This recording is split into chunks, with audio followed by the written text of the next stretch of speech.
Assalamualaikum warahmatullahi wabarakatuh.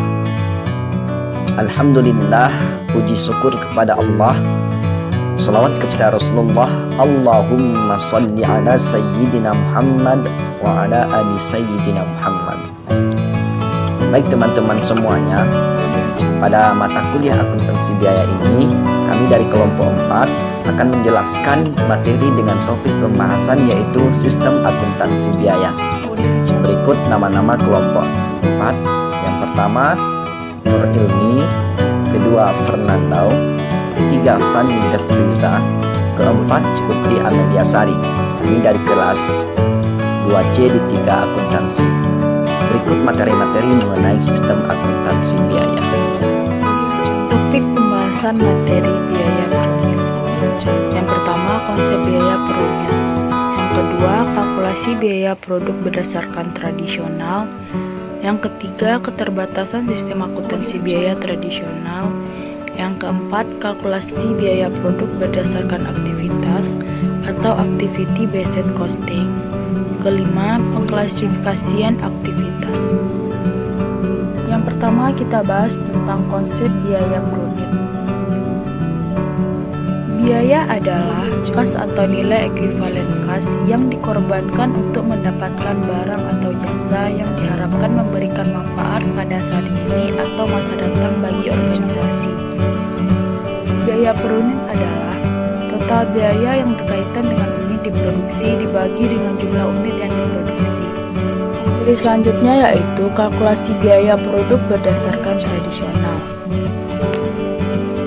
Dalam sistem biaya tradisional, hanya penggerak aktivitas penggerak unit yang digunakan untuk membebankan biaya pada produk. Penggerak aktivitas tingkat unit adalah faktor-faktor yang menyebabkan perubahan biaya sebagai akibat perubahan unit yang diproduksi. Penggerak aktivitas berdasarkan unit membebankan biaya overhead ke produk melalui tarif pabrik secara menyeluruh maupun departemen. Penggerak unit yang bisa digunakan adalah 1. Unit yang diproduksi, 2. Jumlah jam tenaga kerja langsung, 3. Jumlah upah tenaga langsung, 4. Jumlah jam mesin, 5. Jumlah bahan baku. Materi yang ketiga yaitu keterbatasan sistem akuntansi biaya tradisional. Sistem akuntansi biaya tradisional membuat distori biaya sering terjadi, sehingga keputusan yang diambil manajemen menjadi tidak tepat. Hal ini disebabkan karena 1. Penggunaan jam kerja langsung satu-satunya alat untuk dasar alokasi biaya overhead pada produk.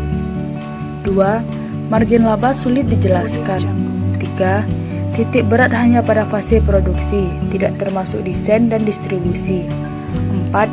Biaya fase desain dan distribusi masuk pada biaya periode. Jadi selanjutnya yaitu kalkulasi biaya produk berdasarkan tradisional. Dalam sistem biaya tradisional, hanya penggerak aktivitas penggerak unit yang digunakan untuk membebankan biaya pada produk.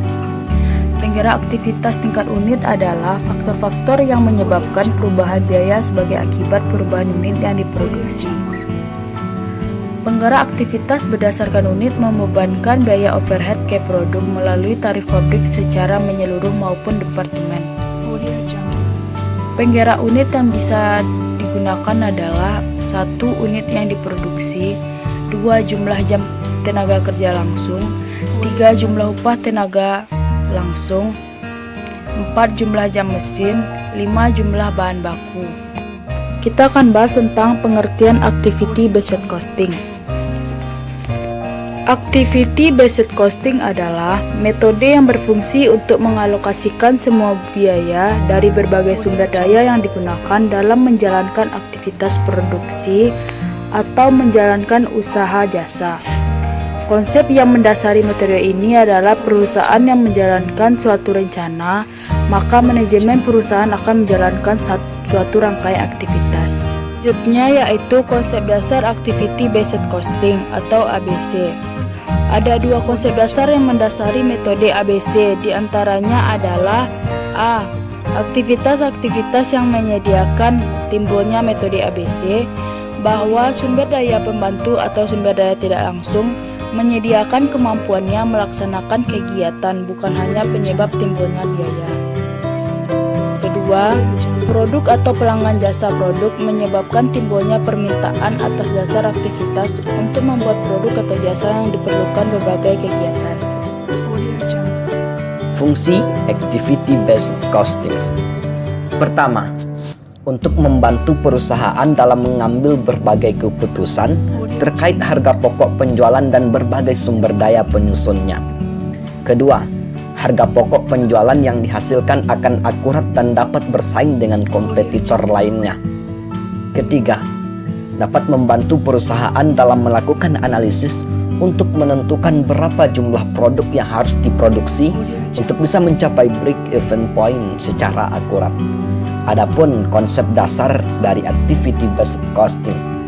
Pertama, aktivitas-aktivitas yang menyebabkan timbulnya metode activity based costing, bahwa sumber daya pembantu atau sumber daya tidak langsung menyediakan kemampuannya melaksanakan kegiatan, bukan hanya penyebab timbulnya biaya.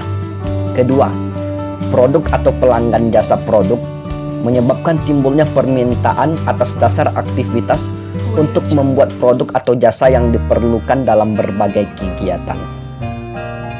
Manfaat menghitung dengan metode activity based costing. Pertama, mudah mengambil keputusan. Menghitung dengan metode ini dapat membuat perusahaan lebih mudah dalam mengambil keputusan.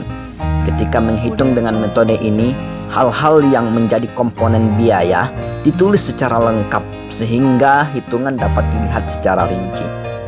Kedua, meningkatkan persaingan dengan kompetitor. Jika kita menentukan harga dengan metode ini, kita akan mudah bersaing dengan kompetitor.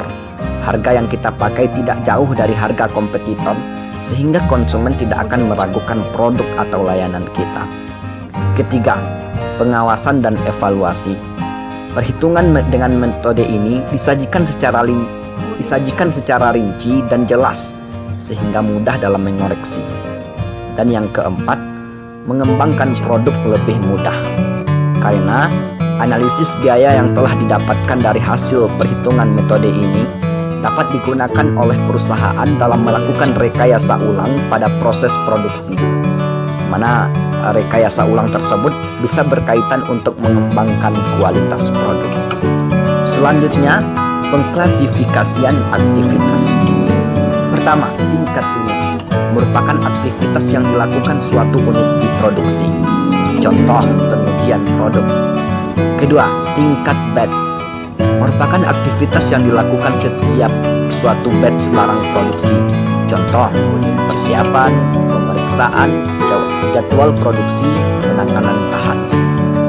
Tiga, tingkat produk merupakan aktivitas yang dilakukan untuk mendukung berbagai produk yang diproduksi oleh perusahaan.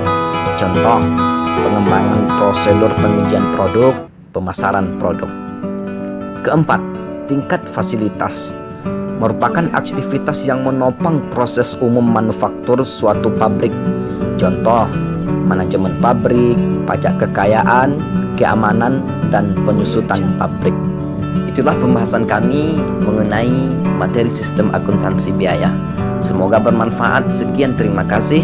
Assalamualaikum warahmatullahi wabarakatuh.